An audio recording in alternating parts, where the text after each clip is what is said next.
very efficient on all the things that you have learned until this time, knowing all of the different techniques by name in Japanese, and be able to teach them effectively to obtain your shodan.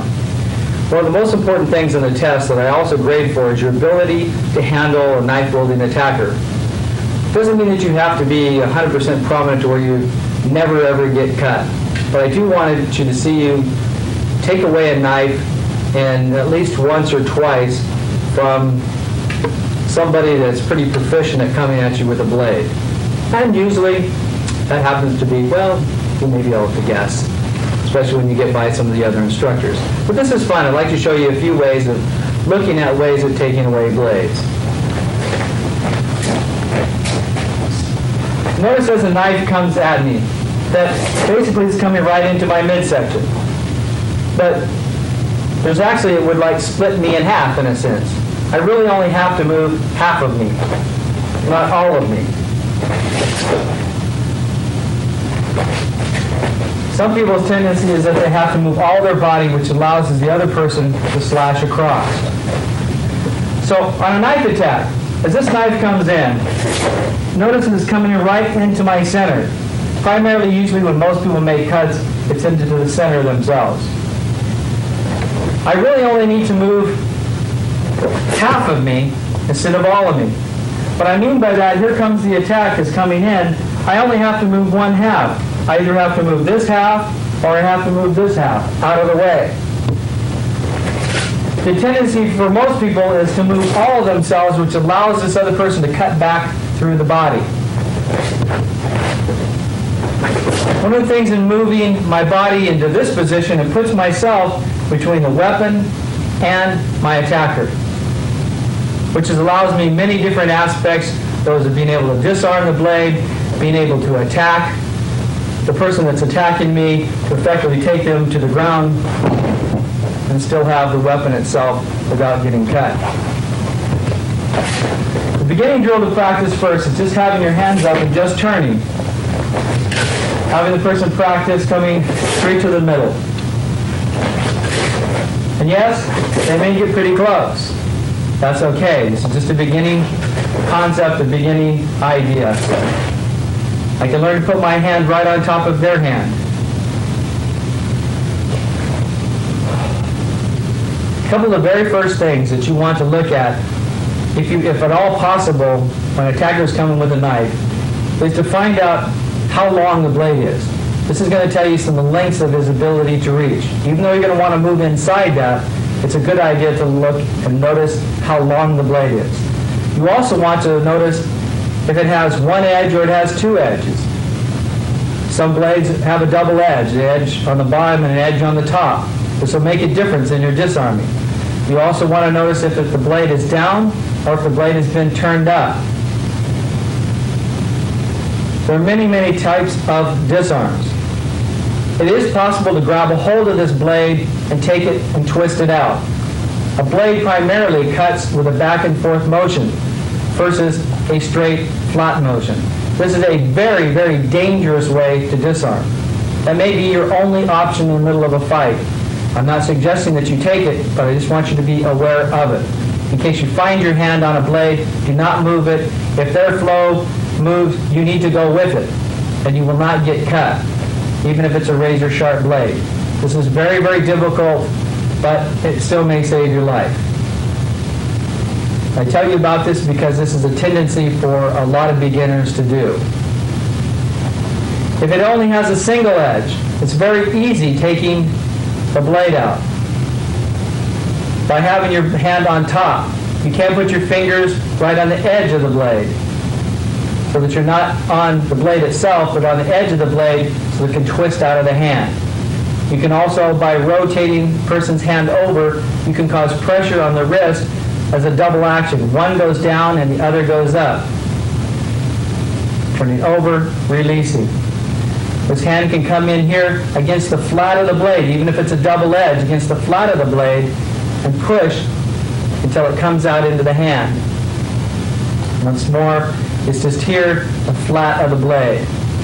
If necessary, you could cut, or you could use the back of the blade for grappling techniques. Also, you can take and get just a finger itself peeling back, using the side of the blade itself on the finger to take control of your opponent. Coming down also takes the blade out very, very safely. Shown from actual attacks, that is, this comes placing one hand on top. The other hand can come right underneath, turning, twisting, taking the blade out. Once more, this comes coming on top, moving my body out of the way. I can come underneath, taking this, taking the blade back out. Move back into other moves to take this person down without doing any cuts or damage to the other person. Of course, you can do things that you've learned for a long time, such as the mote gyaku. Once more, hand on top first, reaching up underneath, turning, round. Always taking the blade out. Always make sure you get in a habit of having this blade. It's very, very important. Handing back.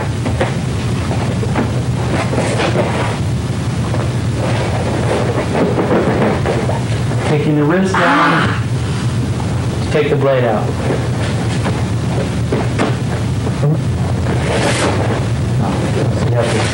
Okay. Coming in and moving to the side. Could be hitting. Immediately having the blade up. Taking the blade back down, using the ground itself to take this out.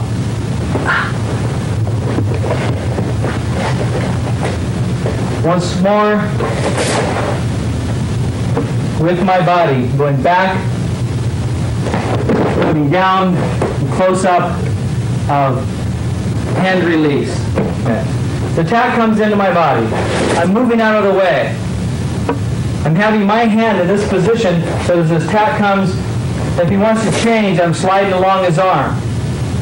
I can effect here, taking up, coming down through this, straight down to the ground.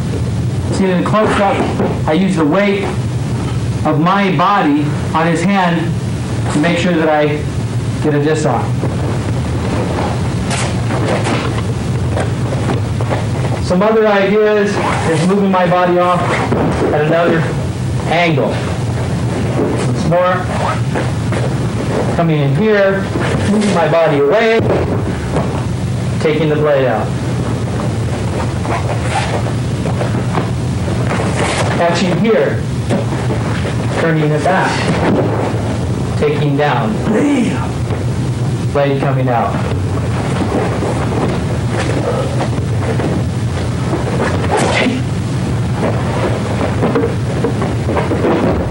Gotta keep the energy in it. Sorry, sir. Okay.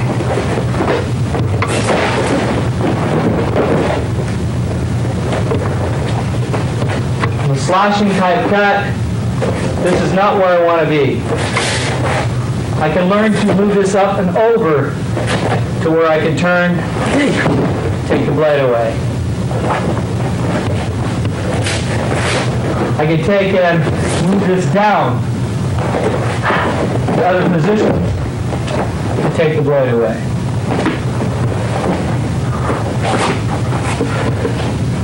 I can take it down as I take him down to take the blade away. Practice this way, these disarms will become pretty simple in nature. Turning against the joints, turning them over, taking the blade away. Overhead type stab, remembering not that I don't want to be there. At this point I can just continue this. Taking behind, stripping the knife away. Once more, I can hook this around. I have the blade. It's easy to take the blade away.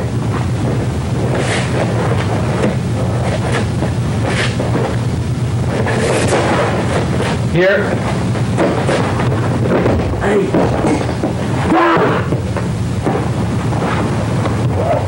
Taking the blade. Maybe a cut from slashing across my body this way. We just did that. Slash the other way.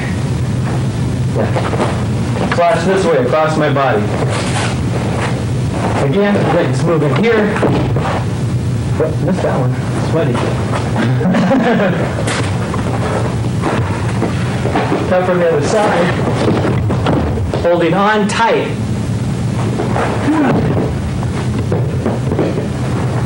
Takes the blade away. Once more. This is coming. Stepping in here. Could be hitting. I'm keeping my arm in tight, sliding here. Locking my arm to the side of my body very tight. Actually disarmed at the handle. Once more. Catching here, right at the handle.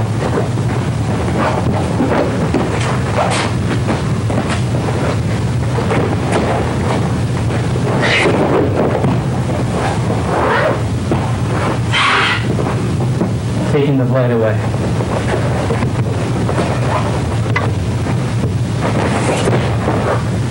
Woo! Always moving, always flowing.